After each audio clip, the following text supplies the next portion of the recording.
Halo semua, namaku Holden. Aku bakal ceritain sebuah kisah tentang gimana aku dapat $1 juta dan ninggalin istriku tanpa sepeser pun. Aku dan istriku udah menikah selama 5 tahun, dan rasa setiap hari dia makin kecewa sama aku. Dia biasanya menghabiskan harinya jalan-jalan di taman bareng temannya, bicarain tentang hidup mereka dan membandingkan suami mereka. Jadi, setiap kali saya pulang kerja, dia bakal cerita tentang betapa indahnya suami teman-temannya. Tahu nggak, Steven itu pengusaha sukses. Penghasilan dia $100.000 per tahun. Awalnya, dia nggak bilang terang-terangan. Dia bakal sindir kalau mereka jauh lebih baik. Tapi setahun terakhir, dia jadi lebih kejam. Dia mulai bilang kalau aku harusnya bersyukur karena masih bisa sama dia. Kalau aku menyedihkan dan gak seorang pun bakal mau sama aku kecuali dia. Aku bahkan coba beliin dia bunga atau hadiah dan masak makan malam, bersihin rumah, tapi dia bakal tetap nyari sesuatu yang aku lakuin atau katakan buat dia komentari. Dan aku rasa kalau yang dia bilang benar. Istriku cantik, jadi aku merasa hoki bisa nikahin wanita yang di luar jangkauanku ini.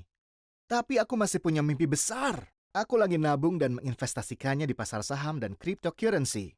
Aku nggak punya ekspektasi besar dari situ, karena aku nggak terlalu hoki. Tapi aku masih berharap.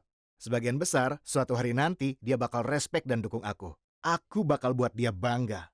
Tapi segera, hidupku jadi terbalik. Nilai Bitcoin mulai tumbuh. Pada awalnya, tumbuh cuma sedikit doang. Aku putuskan untuk nunggu dengan cemas, mengecek tiap hari dan tiap minggu. Dan kemudian meroket. Aku nggak percaya ke hokianku. Investasiku akhirnya terbayar. Aku menghasilkan lebih dari $1 juta. Aku bilang sama istriku dan wajahnya bersinar. Aku ingat istriku meloncat dari tempat duduknya, menciumku dan bilang kalau dia bangga sama aku. Aku putusin gak mau ngambil resiko nunggu lebih lama dan menjual setengahnya. Hari itu, aku ambil cuti dan menghabiskan sepanjang hari berfantasi tentang gimana kehidupan kami bakal berubah setelah investasiku terbayar. Bulan-bulan berikutnya berasa kayak mimpi.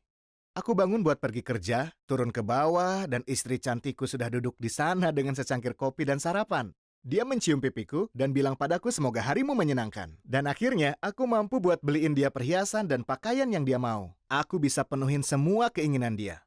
Dia pengen gaun desainer, aku bakal beliin besoknya. Dia pengen antik emas, aku bakal pulang bawa kotak perhiasan. Dia bakal ceritain ke aku gimana semua temannya iri sama kehidupan kita dan hubungan kita yang hebat. Dia akhirnya bangga padaku. Dia bahkan bilang padaku kalau dia selalu tahu aku punya potensi buat jadi hebat. Aku dapat banyak kepercayaan diri dan berpikir inilah saatnya.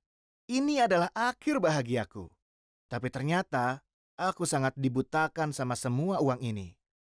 Jadi gini, suatu kali aku pulang kerja lebih awal dan putusin buat mengejutkan istriku. Aku booking meja di resto mewah dan beli karangan bunga.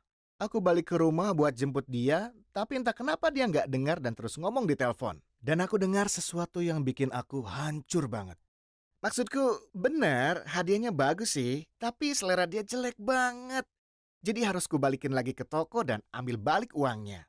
Aku pengen banget samperin dia saat itu juga. Tapi aku shock banget dan bingung jadi aku cuma lanjut denger. Jujur, aku udah mikirin buat ceraikan dia. Aku nggak tahan lihat wajah dia setiap hari. Tapi si bos hoki, tahu kan? Dan dia lanjut ketawa. Dia nggak beneran respect padaku. Dia nggak beneran cinta padaku. Satu-satunya yang dia suka dariku cuma duitku. Aku cabut dari rumah dan pergi ke resto mewah tadi sendirian. Aku makan dan mikirin apa yang aku dengar barusan. Satu kalimat yang dia bilang tadi terus berputar di kepalaku. Ceraikan dia. Aku duduk sendirian selama sejam dan merasakan amarah datang padaku. Dan akhirnya aku tersadar. Aku benci wanita ini dan dia mempermainkanku. Aku nggak akan biarin dia melangkahiku lagi. Aku ambil HP-ku dan tulis ke dia, aku pengen cerai. Dia menggila. Aku dapat sekitar 20 pesan yang bilang kalau aku pecundang, aku cuma menyampah, dia ngancam bakal mengacaukan tempatku, ngambil foto pakaianku yang dibuang ke halaman. Dia bahkan ngaku kalau dia berencana menceraikanku, tapi masih sama aku cuma karena aku jadi kaya. Pesan terakhir yang aku dapat dari dia adalah bahwa dia senang akhirnya menceraikanku dan ngambil uang cerai. Cuman itu satu-satunya hal baik dariku. Dia bahkan gak sadar kalau dia lagi mendakwa dirinya sendiri. Aku gak pulang ke rumah, aku nginep di rumah teman sementara. Reaksi dia waktu meeting bareng pengacara seru banget. Awalnya, dia masuk ruangan dengan arogan dan bangga sama dirinya sendiri. Tapi setelah pengacaraku mulai ngomong, nada bicaranya berubah 180 derajat. Pengacaraku kasih lihat pesan-pesan itu, ancaman dia, dan semua sertifikat propertiku. Saat itu, dia baru paham kalau dia nggak bakal dapat apapun yang dia mau. Pertama, dia mulai nangis, menoleh padaku, coba menyelamatkan dirinya, bilang kata-kata indah tentang betapa dia mencintaiku dan 5 tahun menakjubkan yang kita lewati bersama. Tapi aku nggak dengar. Nggak lagi.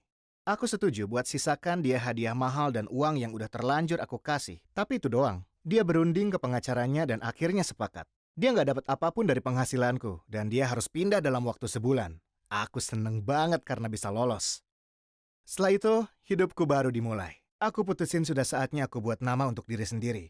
Aku jual sisa cryptocurrency-ku dan berinvestasi untuk bisnisku sendiri. Waktu baru mulai, aku fokuskan semua tenagaku di situ dan berhenti dari pekerjaan sebelumnya. Segera setelah aku mulai bahagia sama diriku dan memulihkan kepercayaan diri yang direnggut mantan istriku, ternyata aku menemukan seorang wanita hebat yang mencintaiku. Aku gak yakin kemana hubungan ini akan membawa kami, tapi aku lega setelah tahu ternyata satu-satunya pengakuan yang aku butuhin itu dari diriku sendiri. Suka cerita tadi? Jangan lupa untuk like, komen, dan subscribe pada channel kami karena ada video baru setiap minggunya.